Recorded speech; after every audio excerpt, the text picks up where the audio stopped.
Guadalupe Radio presenta las noticias semanales más importantes desde la Ciudad del Vaticano en nuestro informativo Desde Roma, con el Padre Jorge Múgica. Sean ustedes bienvenidos a esta nueva edición del programa informativo semanal que graba desde la ciudad de Roma Guadalupe Radio en colaboración con la agencia de noticias CENIT. Vamos a las informaciones más relevantes acumulados a lo largo de la última semana, que en este caso corresponde a la semana del 24 al 30 de junio del año 2024. Lo más importante de la semana. Para este momento el Papa Francisco se encuentra en el periodo de descanso.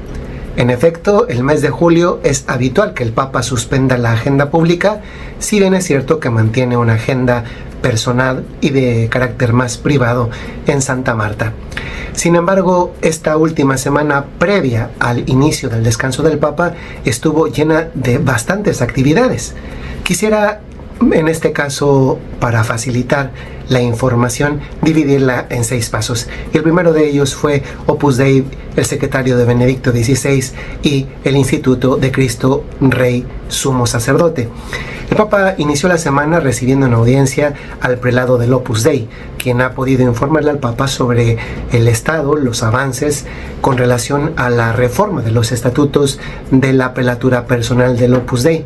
Por otra parte, también se dio a conocer a inicio de semana que tras un año de ausencia de la escena pública eclesiástica, el exsecretario de Benedicto XVI, secretario privado, Monseñor Georg Ganswein, ha sido nombrado nuncio del Papa en Estonia, Lituania y Letonia, 3 países bálticos que, contrario a lo que se había manejado en las últimas semanas de que Monseñor Ganswein iría destinado a la nunciatura en Liechtenstein, pues no ha terminado en el pequeño principado, sino más bien en los países bálticos.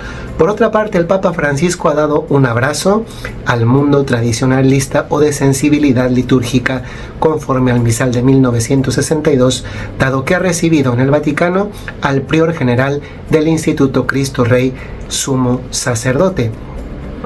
Se había especulado en las semanas anteriores un montón de cosas, incluso en torno a restricciones a la misa con el misal de 1962. Sin embargo, la audiencia tenía lugar en ocasión de un aniversario sacerdotal del prior de este instituto, y la audiencia ha sido tan buena que el Papa Francisco ha invitado a todos los seminaristas y también a las religiosas de este instituto a una audiencia especial cuya fecha aún no conocemos en la Ciudad del Vaticano.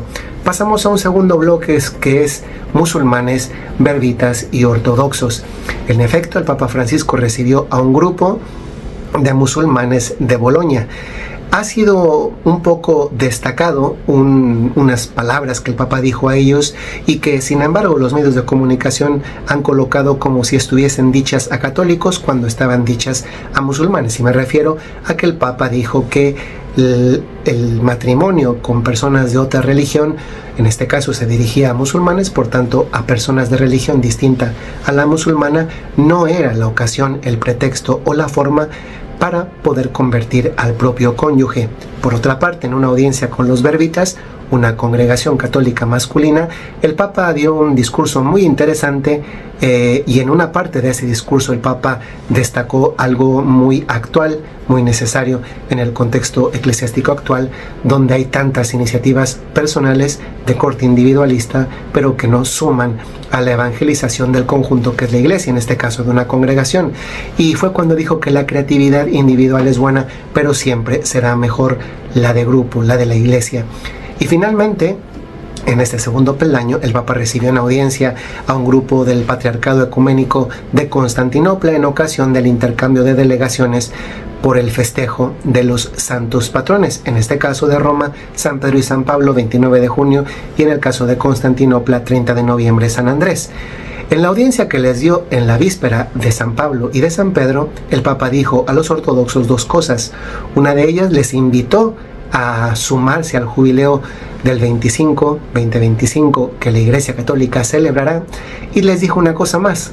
Les expresó abiertamente el deseo que tiene el Papa de hacer una peregrinación con el Patriarca Ecuménico de Constantinopla, Bartolomé I, a Nicea, donde se tuvo el primer concilio de la Iglesia a nivel universal. Tercer escalón, el Papa Francisco completa la reforma de una segunda basílica romana. En Roma hay 4 basílicas importantes, especialmente importantes, que son San Juan de Letrán, la Catedral del Papa, San Pablo Extramuros, la Basílica de Santa María la Mayor y la Basílica de San Pedro.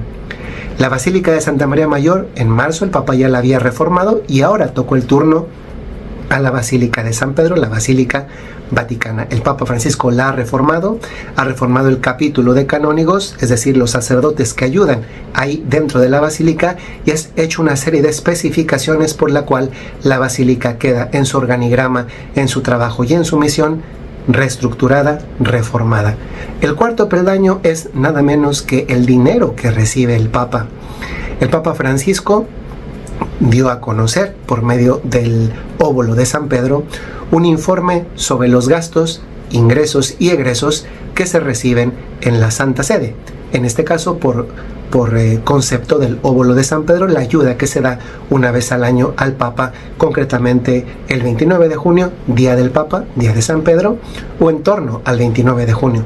Hemos sabido que la Santa Sede recibió durante el año 2023 la cantidad de 52 millones de euros. Sin embargo, también se da a conocer que el total de salidas de la Santa Sede es de 370 millones de euros.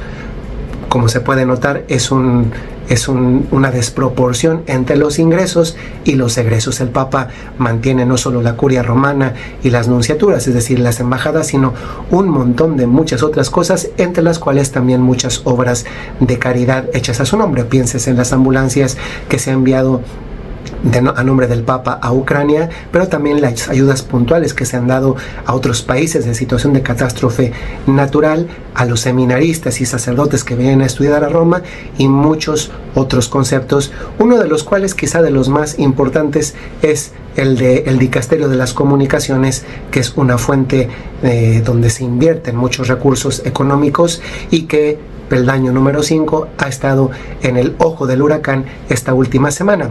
Y es que el pasado 21 de junio en Estados Unidos, en torno a un desayuno, en un almuerzo ofrecido por EWTN, el prefecto del Dicasterio para la Comunicación, Paolo Ruffini, acudió, dio un discurso que fue muy bien acogido por los presentes, pero después se dio oportunidad a preguntas.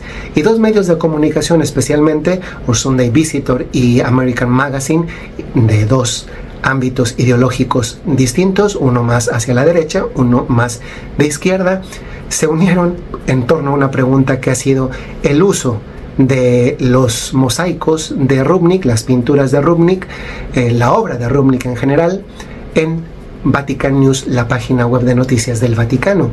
¿Por qué la siguen usando después de que Rubnik ha sido acusado de abusos por parte de muchas mujeres, al menos una treintena? Y las respuestas que dio el prefecto Ruffini no fueron satisfactorias. De hecho, causaron mucha confrontación ahí y en los días sucesivos en torno a la comunicación del Vaticano, reflejada y cuestionada por diferentes medios de comunicación, tanto de derecha como de izquierda. Tan es así que después una asociación de víctimas ha pedido que se cese al prefecto Ruffini, que es un laico italiano, mientras que la asociación de víctimas de Rubnik, este ex jesuita, acusado de múltiples abusos de carácter psicológico, sexual y físicos por al menos 30 mujeres adultas, pidieron a través de un abogado rotal, Laura Sgro, al Papa que se lleve a cabo algún tipo de intervención.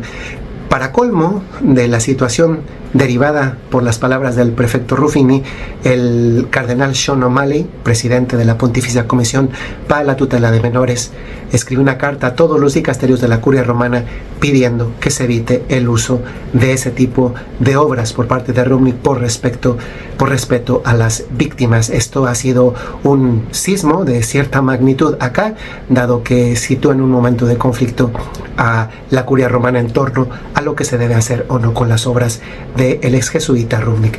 Terminamos esta edición de este programa informativo semanal que, como se dan cuenta, ha tenido mucha información con con el encuentro que tuvieron los obispos alemanes, representantes de ellos con algunos representantes de la curia romana en torno a los pasos que está dando la Iglesia alemana sobre un sínodo, un camino sinodal que llevan adelante y que ha supuesto varios roces. Es el segundo encuentro y está previsto algunos más. Han llegado a un acuerdo. Les invitamos a ver, dado que el tiempo se nos termina, les invitamos a ver la web de CENIT, sea en inglés o en español, para que sigan informándose. Un saludo desde Roma y nos escuchamos y nos vemos la próxima semana. Hasta luego. Guadalupe Radio presentó las principales noticias desde el Vaticano en Desde Roma, con el padre Jorge Múgica.